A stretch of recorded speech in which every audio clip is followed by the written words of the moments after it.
നമസ്കാരം. മലയാള വാർത്തകളിലേക്ക് സ്വാഗതം. ആദ്യം പ്രധാന വാർത്തകൾ.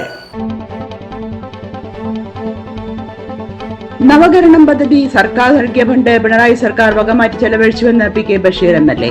വനം വകുപ്പിനെയും സംസ്ഥാന സർക്കാരിനെയും വിശ്വസിച്ച് ഭൂമി നൽകിയവരാണ് ഇപ്പോൾ വഞ്ചിക്കപ്പെട്ടിരിക്കുന്നതെന്നും എം.എൽ.എ.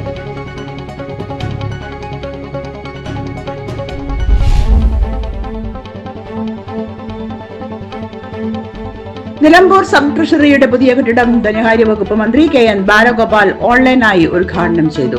കെട്ടിടത്തിന്റെ ശിലാഫലകം ആര്യടൻ ഷൗക്കത്ത് എം.എൽ.എ. അനാച്ഛാദനം ചെയ്തു.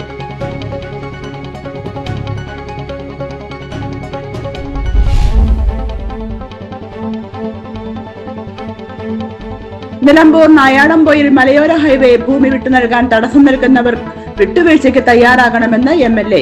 ഇല്ലെങ്കിൽ റോഡിന് അനുവദിച്ച ഫണ്ട് നഷ്ടമാകാൻ സാധ്യതയെന്നും എം.എൽ.എയുടെ മുന്നറിയിപ്പ്.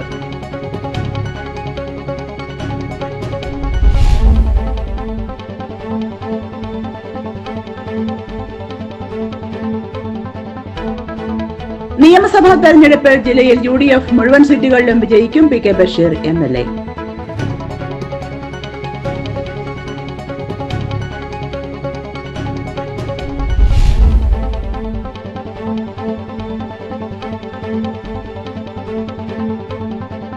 ജില്ലയിലെ ബാങ്കുകളിൽ ഡിസംബർ പാദത്തിൽ 52,403 കോടി രൂപയുടെ നിക്ഷേപമുണ്ടായതായി ജില്ലാതല ബാങ്കിംഗ് അവലോകന സമിതി യോഗം വിലയിരുത്തി.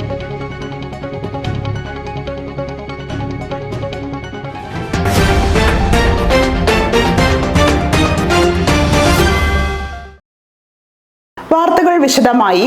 നവകരണം പദ്ധതി കേന്ദ്ര സർക്കാർ നൽകിയ ഫണ്ട് പിണറായി സർക്കാർ വകമാറ്റി ചെലവഴിച്ചുവെന്ന് പി കെ ബഷീർ എം.എൽ.എ. വനം വകുപ്പിനെയും സംസ്ഥാന സർക്കാരിനെയും വിശ്വസിച്ച് ഭൂമി നൽകിയവരാണ് ഇപ്പോൾ വഞ്ചിക്കപ്പെട്ടിരിക്കുന്നതെന്നും പി കെ ബഷീർ എം.എൽ.എ. പണം ഞാൻ കുറെ വന്നിരുന്നു. അതിൽ ആദ്യം എടുത്ത ആൾക്കാർക്ക് 15 ലക്ഷത്തിന് 1 കോടി കൊടുത്തു, 2 കൊടുത്തു, പിന്നെ പൈസ കൊടുത്തില്ല. അവരും പിന്നെ ആകെ ബുദ്ധിമുട്ടി നിൽക്കാണ്. ഇത് രണ്ടാമത്തെ വരെ ഈ പദ്ധതി കൊടുത്തിട്ട് ഏറ്റെടുക്കുന്നതാണ്. ഇതിന് ഫണ്ട് തന്നില്ല. ഞാൻ ഇവിടുത്തെ ആൾക്കാർ 3 പ്രാവശ്യം പറഞ്ഞു. പിന്നെ പ്രാവശ്യം ഒരു പ്രതിപക്ഷ നേതാവിന്റെ അടുത്ത് വന്നു. അത് കഴിഞ്ഞിട്ട് ഞാൻ തിരുവനന്തപുരത്ത് പോയി മന്ത്രി ശശീന്ദ്രൻ മിനിസ്റ്ററോട് സംസാരിച്ചു. അപ്പൊ അതിന് കുറെ സാങ്കേതിക തടസ്സമാണ് പറയുന്നത്. നവകിരണം പദ്ധതിയിൽ തങ്ങളുടെ ഭൂമി വനം വകുപ്പിന് നൽകി 5 വർഷമായിട്ടും പണം ലഭിക്കാത്ത ചാലിയാർ പഞ്ചായത്തിലെ പൊക്കോട്, പന്നിയംകാട്, പെരിയംകുത്ത്, തണ്ണിപ്പൊയിൽ, വടക്കേ പെരുമുണ്ട ഭാഗങ്ങളിലെ കുടുംബങ്ങൾ നൽകിയ നിവേദനത്തെ തുടർന്ന് പ്രതികരിക്കുകയായിരുന്നു എം.എൽ.എ. ഇക്കാര്യം വകുപ്പ് മന്ത്രിയുടെ ഉൾപ്പെടെ ശ്രദ്ധയിൽപ്പെടുത്തിയിട്ടും അനുകൂല നിലപാടുണ്ടായില്ല. ഭൂമി നൽകിയവർക്ക് കൊടുക്കുവാനുള്ള പണം മറ്റാവശ്യങ്ങൾക്കായി മാറ്റി ചിലവഴിച്ചതാണ് നിലവിലെ പ്രതിസന്ധിക്ക് കാരണം. നിവേദനം വീണ്ടും മന്ത്രി ഉൾപ്പെടെയുള്ളവർക്ക് നൽകാമെന്നും എം.എൽ.എ. പറഞ്ഞു. ഇക്കാര്യത്തിൽ ഈ കുടുംബങ്ങൾക്ക് പണം ലഭ്യമാക്കുവാൻ സംസ്ഥാന സർക്കാരാണ് നടപടി സ്വീകരിക്കേണ്ടതെന്നും എം.എൽ.എ. പറഞ്ഞു. നിലമ്പൂർ സബ് ട്രഷറിയുടെ പുതിയ കെട്ടിടം ധനകാര്യ വകുപ്പ് മന്ത്രി കെ.എൻ. ബാലഗോപാൽ ഓൺലൈനായി ഉദ്ഘാടനം ചെയ്തു. നിലമ്പൂർ മുനിസിപ്പൽ ഓഫീസ് അങ്കണത്തിൽ നടന്ന പരിപാടിയിൽ കെട്ടിടത്തിന്റെ ശിലാഫലകം ആര്യടൻ ഷൗക്കത്ത് എം.എൽ.എ. അനാച്ഛാദനം ചെയ്തു. പങ്കാളിത്ത പെൻഷൻ മാറി ഒരു അഷ്വേർഡ് പെൻഷൻ വരുന്നത് കഴിഞ്ഞ വർഷത്തെ ബഡ്ജറ്റ് പ്രഖ്യാപിച്ചു. അഷ്വേർഡ് പെൻഷന്റെ ഓർഡർ ഇറങ്ങിയതിന്റെ ബേസിക് കാര്യങ്ങൾ നിങ്ങൾ കണ്ടു കാണും. പിന്നെ ഡീറ്റെയിൽഡ് ഓർഡർ ബാക്കി കാര്യങ്ങൾ ചേരും. എന്തൊരു അഷ്വേർഡ് പെൻഷൻ അക്കാര്യത്തിനകത്ത് വരും. ഈ ശമ്പള കമ്മീഷൻ വെച്ചു കഴിഞ്ഞു. ഇതുപോലുള്ള ജീവനക്കാരുടെ കാര്യത്തിൽ മാത്രമല്ല, ക്ഷേമ പെൻഷന്റെ കാര്യത്തിൽ ഇവിടെ പറഞ്ഞു അടുത്ത വർഷത്തേക്ക് 14,500 കോടി രൂപയാണ് മാറ്റിവെച്ചിരിക്കുന്നത്. പുതുതായിട്ട് വന്ന സ്ത്രീ സുരക്ഷാ പദ്ധതിയില് 3,700 കോടിയാണ് അടുത്ത വർഷത്തേക്ക്. എല്ലാവർക്കും അപ്ലൈ ചെയ്ത് എടുക്കാൻ കഴിഞ്ഞിട്ടില്ല. ഇപ്പൊ വന്നത് 10-15 ലക്ഷം ആയിട്ടുള്ളൂ. വീണ്ടും ആപ്ലിക്കേഷൻ മേടിച്ചുകൊണ്ടിരിക്കുകയാണ്.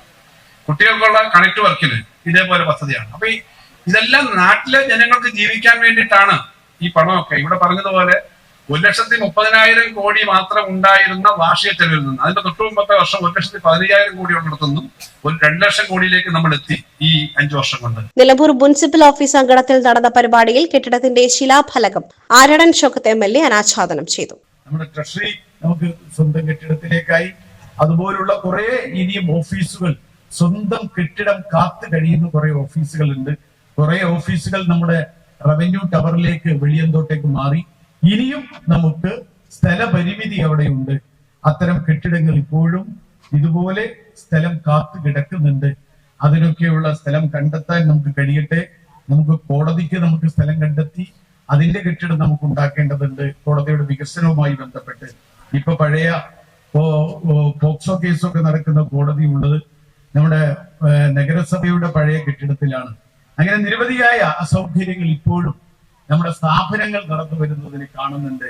അതിനും കൂടിയൊക്കെയുള്ള സൗകര്യങ്ങൾ വരും കാലത്ത് ഒരുക്കി കൊടുക്കാൻ നമുക്ക് എല്ലാവർക്കും ഒരുമിച്ച് കൈകോർക്കാം. നിലമ്പൂർ ടൗണിൽ CNG റോഡിനോട് ചേർന്ന് സ്ഥിതി ചെയ്യുന്ന വാടക കെട്ടിടത്തിന്റെ 1-ാം നിലയിലാണ് നിലമ്പൂർ ട്രഷറി 28 വർഷമായി പ്രവർത്തിച്ചു വന്നിരുന്നത്. 3000-ഓളം പെൻഷൻകാർ ആശ്രയിക്കുന്ന നിലമ്പൂർ സബ് ട്രഷറിയുടെ പുതിയ കെട്ടിടം ട്രഷറി അടിസ്ഥാന സൗകര്യ വികസനം പദ്ധതിയിൽ ഉൾപ്പെടുത്തി 1,68,00,000 രൂപ ചെലവഴിച്ചാണ് നിർമ്മാണം പൂർത്തീകരിച്ചത്. നിലമ്പൂർ ടൗണിൽ നിന്നും 500 മീറ്റർ മാറി നിലമ്പൂർ തൃക്കൈക്കുത്ത് റോഡിൽ 12.35 സെന്റ് സ്ഥലത്താണ് ട്രഷറിക്ക് സ്വന്തമായി കെട്ടിടം നിർമ്മിച്ചത്. PV അബ്ദുൽ വഹാബ് MP മുഖ്യാതിഥിയായി. ആര്യടൻ ഷോകത്ത് MLA അധ്യക്ഷത വഹിച്ചു. മധ്യമേഖല deputy director PR Sindhu, Malappuram ജില്ലാ panchayat vice president AP Smiji, Nilambur municipality chairperson Padmini Gopinath, Nilambur municipality vice chairperson Shoukath Ali Koomanchery, Nilambur municipality councillor KT Francis Liji, വിവിധ ഗ്രാമപഞ്ചായത്ത് പ്രസിഡന്റുമാരായ Shameena Kanhirala, KP Anusree, Nilambur municipality standing committee അംഗങ്ങളായ മുംതാസ് ബാബു, മേരി ഷിബു, സുരേഷ് പാത്തിപ്പാറ, സ്മിത മോൾ, മുസ്തഫ കളത്തുംപടിക്കൽ, വിവിധ രാഷ്ട്രീയ പാർട്ടി പ്രതിനിധികൾ തുടങ്ങിയവർ പങ്കെടുത്തു. നിലമ്പൂർ നായാടംപൊയിൽ മലയോര ഹൈവേ ഭൂമി വിട്ടു നൽകാൻ തടസ്സം നിൽക്കുന്നവർ വിട്ടുവീഴ്ചയ്ക്ക് തയ്യാറാകണമെന്ന് MLA. ഇല്ലെങ്കിൽ റോഡിന് അനുവദിച്ച ഫണ്ട് നഷ്ടമാകാൻ സാധ്യതയെന്നും MLAയുടെ മുന്നറിയിപ്പ്. എരഞ്ഞിമങ്ങാട് പൊയിൽ റോഡ് ഉദ്ഘാടന വേദിയിലാണ് MLAയുടെ പ്രതികരണം. അല്ല, MLA ചെയ്യാനുള്ളതൊക്കെ MLA ചെയ്തിരിക്കുന്നത്. ഇതൊക്കെ നാട്ടുകാർക്കാണ് ആവശ്യം. MLA ഫണ്ട് വാങ്ങിക്കൊടുത്തു, MLA എല്ലാവരും വിളിച്ചു, രാഷ്ട്രീയ പാർട്ടി മീറ്റിംഗ് വിളിച്ചു, വ്യാപാരികളെ വിളിച്ചു, കെട്ടിട ബോർഡിന്റെ മീറ്റിംഗ് വിളിച്ചു, എല്ലാവരോടും കാര്യങ്ങൾ പറഞ്ഞു, എല്ലാവരും സഹകരിച്ചു, സർവേ നടത്താൻ സഹകരിച്ചു.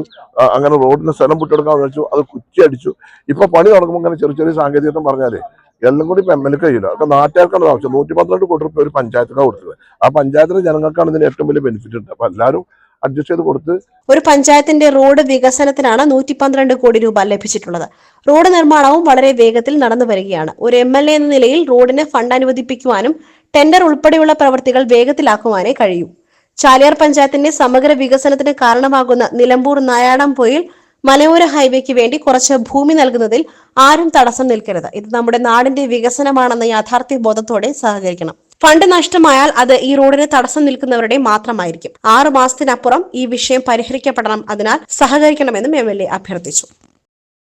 നിയമസഭാ തെരഞ്ഞെടുപ്പിൽ ജില്ലയിൽ UDF മുഴുവൻ സീറ്റുകളിലും വിജയിക്കും. PK Basheer MLA.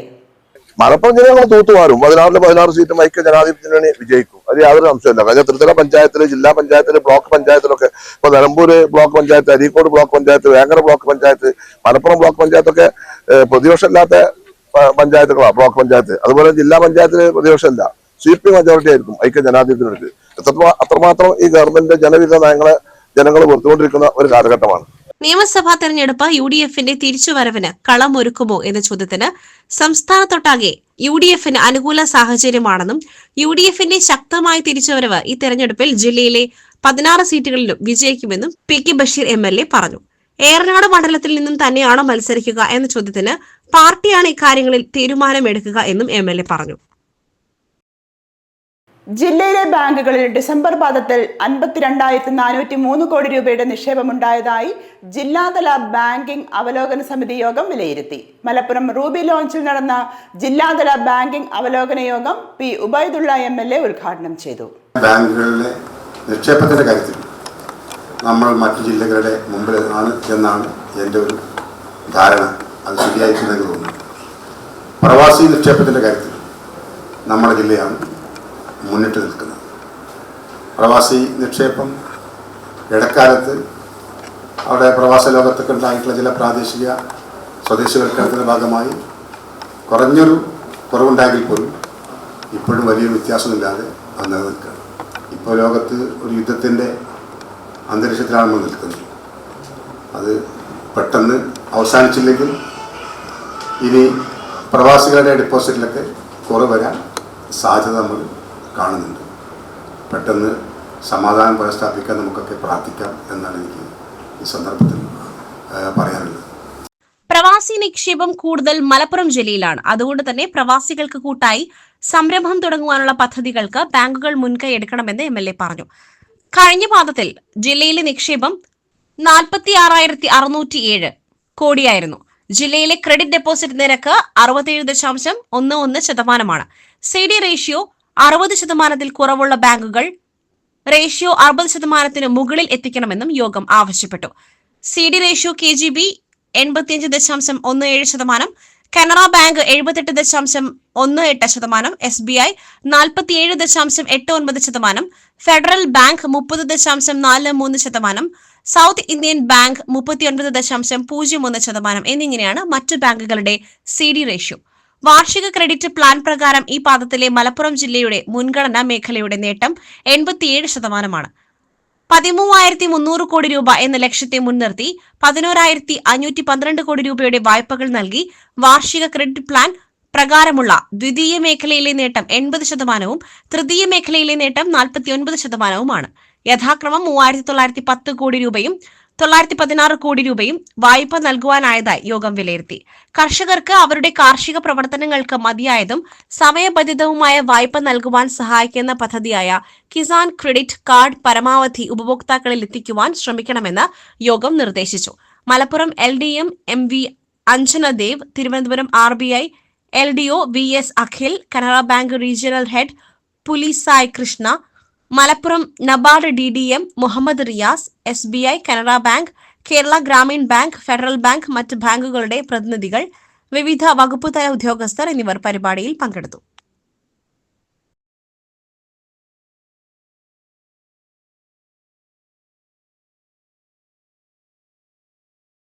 പരിസ്ഥിതി സൗഹൃദ ജീവിതശൈലി പ്രോത്സാഹിപ്പിക്കുന്നതിന്റെ ഭാഗമായി മിഷൻ ലൈഫ് പദ്ധതിക്ക് കീഴിൽ സുസ്ഥിര ജീവിതശൈലി രീതികൾ എന്ന വിഷയത്തിൽ ഏകദിന ശില്പശാല സംഘടിപ്പിച്ചു. KSCSTE ഹെഡ്ക്വാർട്ടേഴ്സിലെ ചീഫ് സയന്റിസ്റ്റും EIACP കോർഡിനേറ്ററുമായ ഡോക്ടർ P. ഹരിനാരായണൻ ചടങ്ങ് ഉദ്ഘാടനം ചെയ്തു. മിഷൻ ലൈഫ് എന്ന് പറയുന്നത് ഇന്ത്യ ലീഡ് ചെയ്യുന്ന ഇന്റർനാഷണൽ പ്രോഗ്രാമാണ്. COP26 കോൺഫറൻസ് ഓഫ് പാർട്ടീസിന്റെ 26ാമത് സമ്മേളനത്തിൽ ഇന്ത്യ മുന്നോട്ട് വെച്ചൊരു ആശയമാണ്, ഇന്ത്യൻ പ്രധാനമന്ത്രി മുന്നോട്ട് വെച്ചൊരു ആശയമാണ് മിഷൻ ലൈഫ് എന്ന് പറയുന്നത്. ലോകത്തെ എല്ലാവരും മാറേണ്ടിയിരിക്കുന്നു. We should be pro environment people, pro planet people. ഇതാണ് ഇതിന്റെ ലക്ഷ്യം. പ്രോ പ്ലാനറ്റ് പീപ്പിൾ എന്ന് പറയുന്നതിന്റെ അർത്ഥം വളരെ ക്ലിയർ ആണ്. കാലാവസ്ഥാ വ്യതിയാനവുമായി ബന്ധപ്പെട്ട് നമ്മൾ നേരിടാൻ പോകുന്ന പ്രതിസന്ധിയെ നേരിടുന്നതിന് വേണ്ടി നമുക്ക് എന്ത് ചെയ്യാൻ പറ്റും? ഈ ഇരിക്കുന്ന നമുക്ക് എല്ലാവർക്കും എന്ത് ചെയ്യാൻ പറ്റും? ഞാനും നിങ്ങളും ഒക്കെ ഉൾക്കൊള്ളുന്ന നമുക്ക് എന്താണ് ചെയ്യാൻ പറ്റുക? കാരണം നമ്മൾ നേരിടാൻ പോകുന്ന പ്രതിസന്ധി ചെറുതല്ല. Kerala forest research institute sub സെന്ററിന്റെയും EIACP ഹബിന്റെയും സംയുക്ത ആഭിമുഖ്യത്തിൽ നിലമ്പൂർ KFRI സബ് സെന്ററിൽ വെച്ചാണ് പരിപാടി നടന്നത്. ഭാരത സർക്കാരിന്റെ പരിസ്ഥിതി, വനം, കാലാവസ്ഥാ വ്യതിയാന മന്ത്രാലയത്തിന്റെ സഹകരണത്തോടെ നടന്ന ശില്പശാലയിൽ പ്രമുഖ വ്യക്തികൾ പങ്കെടുത്തു. കോട്ടയ്ക്കൽ VSPV ആയുർവേദ കോളേജ് പ്രൊഫസറും മേധാവിയുമായ ഡോക്ടർ N. മനോജ് കുമാർ വിശിഷ്ടാതിഥിയായി പങ്കെടുത്തു. ആരോഗ്യകരമായ ജീവിതശൈലി രൂപപ്പെടുത്തുന്നതിനെക്കുറിച്ച് അദ്ദേഹം ക്ലാസുകൾ നയിച്ചു. നിലമ്പൂർ സബ് സെന്റർ മേധാവി ഡോക്ടർ GE മല്ലികാർജുന സ്വാമി സ്വാഗതവും ഡോക്ടർ ദീപു ശിവദാസ് നന്ദിയും രേഖപ്പെടുത്തി. Doctor Sindhu C. Unni mission life പദ്ധതിയെക്കുറിച്ച് വിശദീകരിച്ചു.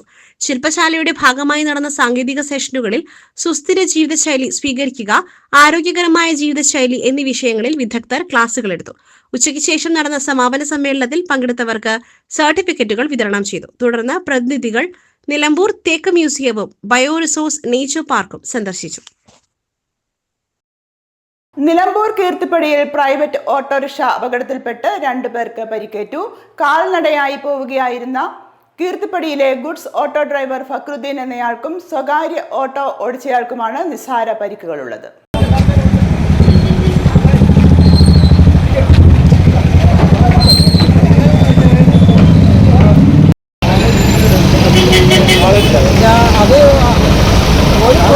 നിയന്ത്രണം വിട്ട ഓട്ടോ വൈദ്യുത തൂണിലിടിച്ചാണ് നിന്നത്. പരിക്കേറ്റവരെ ജില്ലാ ആശുപത്രിയിലേക്ക് മാറ്റി.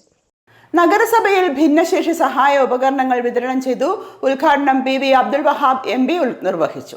തന്റേതല്ലാത്ത കുറ്റം കൊണ്ടോ അല്ലെങ്കിൽ വിധി കൊണ്ടോ അങ്ങനെ ഡിഫറൻ്റ്ലി ഏബിൾഡ് ആയി മാറുകയാണ്. നമ്മളൊക്കെ ഡിഫറൻ്റ്ലി ഏബിൾഡ് ആകാൻ എത്ര ദിവസം ഉണ്ടെന്ന് അറിയില്ല. പക്ഷെ എന്നാലും ജീവിതത്തിലെ വലിയൊരു ഭാഗം നമുക്ക് സാധാരണ നിലയ്ക്ക് ജീവിക്കാൻ സാധിച്ചു. അതിൽ പടച്ചവനെ ശ്രദ്ധിക്കുക. അതുപോലെ തന്നെ ഇവരെക്കോളം ബുദ്ധിമുട്ടുള്ള ധാരാളം ആൾക്കാർ ഡിഫറൻ്റ് മേഖലയിലുണ്ട്. അവരിലൊക്കെ പലപ്പോഴും എത്താനൊക്കെ സാധിക്കുന്ന സംഗതിയിൽ എനിക്ക് സന്തോഷമുണ്ട്. പക്ഷെ ചിലപ്പോൾ ദൂരം ഉദാഹരണത്തിന് എനിക്ക് അടുത്ത 2 ദിവസത്തിനുള്ളിൽ കൊല്ലത്ത് ഒരു കുട്ടി മുഖ്യമന്ത്രിയുടെ ഓഫീസിൽ വന്നിരുന്നു. ആ സ്ത്രീ ആ കുട്ടിയും കുട്ടിയാണ് ജീവിതത്തിൽ 24 hours ടോയ്ലറ്റ്. നിലമ്പൂർ നഗരസഭയും കേരള സാമൂഹ്യ സുരക്ഷാ മിഷനും ചേർന്നാണ് ഭിന്നശേഷി വിഭാഗക്കാർക്ക് സഹായ ഉപകരണങ്ങൾ വിതരണം ചെയ്തത്. കേന്ദ്ര സർക്കാരിന് കീഴിലുള്ള ഏജൻസിയായ അലീം കോയാണ് ഇത് നിർമ്മിക്കുന്നത്. ഇവർ CSR ഫണ്ട് മുഖേനയും അല്ലാതെയും ഇന്ത്യ ഒട്ടാകെ ഇത്തരത്തിൽ വിതരണം നടത്തുന്നുണ്ട്. ജില്ലയിൽ 199 ഗുണഭോക്താക്കൾക്കായി 374 സഹായ ഉപകരണം വിതരണം ചെയ്യും. നിലമ്പൂർ നഗരസഭയിൽ 74 ഗുണഭോക്താക്കളെയാണ് നിലവിൽ തിരഞ്ഞെടുത്തിട്ടുള്ളത്. ഇന്ന് 23 പേർക്ക്, ബാക്കിയുള്ളവർക്ക് അടുത്ത ദിവസങ്ങളിൽ നൽകും. ജോയ്സ്റ്റിക് വീൽ ചെയർ, സാധാരണ വീൽ ചെയർ, ഊന്നുവടി, ഹിയറിംഗ് എയ്ഡ് എന്നിവയാണ് ഇന്ന് വിതരണം ചെയ്തത്. ചടങ്ങിൽ നഗരസഭാ ചെയർപേഴ്സൺ പത്മിനി ഗോപിനാഥ് അധ്യക്ഷത വഹിച്ചു. വൈസ് ചെയർമാൻ ഷൌക്കത്ത് അലി കൂമഞ്ചേരി, ക്ഷേമകാര്യ chairman Mustafa Kalathumpadikkal, standing committee ചെയർമാൻമാരായ മേരീസ് ഷിബു, സുരേഷ് പാത്തിപ്പാറ, സ്മിത മോൾ, മുംതാസ് ബാബു, കൌൺസിലർമാരായ ഷഫീഖ് വണലോടി, ഇസ്ഹാഖ് അടുക്കത്ത്, ഷിഹാബ് ഇണ്ണി, PT കുഞ്ഞു മുഹമ്മദ്, റസിയ അള്ളാമ്പാടം, വിജയലക്ഷ്മി, റീന, KSSM ജില്ലാ കോർഡിനേറ്റർ അബ്ദുൽ അസീസ്, നവാസ് ജാൻ എന്നിവർ സംസാരിച്ചു. നവജാത ശിശുക്കളുടെ കേൾവി സംരക്ഷണത്തിന് രക്ഷിതാക്കൾ അതീവ ശ്രദ്ധ പുലർത്തണമെന്ന് കുറുക്കോളി മൊയ്തീൻ MLA. കേൾവിക്കുറവ് നേരത്തെ കണ്ടെത്തി ശാസ്ത്രീയ ചികിത്സ തേടണമെന്നും പറഞ്ഞു. ലോക കേൾവി ദിനാചരണത്തിന്റെ ജില്ലാതല ഉദ്ഘാടനം നിർവഹിച്ച് സംസാരിക്കുകയായിരുന്നു അദ്ദേഹം. തിരൂർ ജില്ലാ ആശുപത്രിയിലെ ചടങ്ങിൽ നഗരസഭാ ചെയർമാൻ ഇബ്രാഹിം ഹാജി അധ്യക്ഷനായി. ജില്ലാ പഞ്ചായത്ത് പ്രസിഡന്റ് PA ജബ്ബാർ ഹാജി വിശിഷ്ടാതിഥിയായിരുന്നു. ഡെപ്യൂട്ടി ജില്ലാ medical officer doctor A Shibulal മുഖ്യപ്രഭാഷണം നടത്തി. Deputy DMO doctor Firoz Khan ദിനാചരണ സന്ദേശം നൽകി. സമൂഹങ്ങളിൽ നിന്നും ക്ലാസ് മുറികളിലേക്ക് എല്ലാ കുട്ടികൾക്കും കേൾവി പരിചരണം എന്ന വിഷയം NPPCD nodal officer doctor VM Abbas അവതരിപ്പിച്ചു. വൈസ് ചെയർപേഴ്സൺ സിന്ധുമോൾ മംഗലശ്ശേരി, ജില്ലാ programme manager doctor TN Anoop, superintendent doctor Saiju Hameed, RMO doctor Babitha Muhammad, ജില്ലാ education media officer KP Sadiq Ali, deputy ജില്ലാ education media officer DS Vijayakumar, IEC consultant C Divya എന്നിവർ സംസാരിച്ചു. കുഞ്ഞ് ജനിച്ച് 24 മണിക്കൂറിന് ശേഷം ഉടൻ ചെയ്യാവുന്ന ലളിതവും വേദനയില്ലാത്തതുമായ കേൾവി പരിശോധനയായ OAE ടെസ്റ്റിനുള്ള സൗകര്യം ജില്ലയിലെ എല്ലാ ജില്ലാ താലൂക്ക് ആശുപത്രികളിലും, തിരൂർ, പെരിന്തൽമണ്ണ, നിലമ്പൂർ ജില്ലാ ആശുപത്രികളിലും, മലപ്പുറം, പൊന്നാനി താലൂക്ക് ആശുപത്രികളിലും കേൾവി പരിശോധന, സ്പീച്ച് തെറാപ്പി സൗകര്യവും ലഭ്യമാണ്. ഇതോടെ ഈ വാർത്താ ബുള്ളറ്റിൻ സമാപിക്കുന്നു. നമസ്കാരം.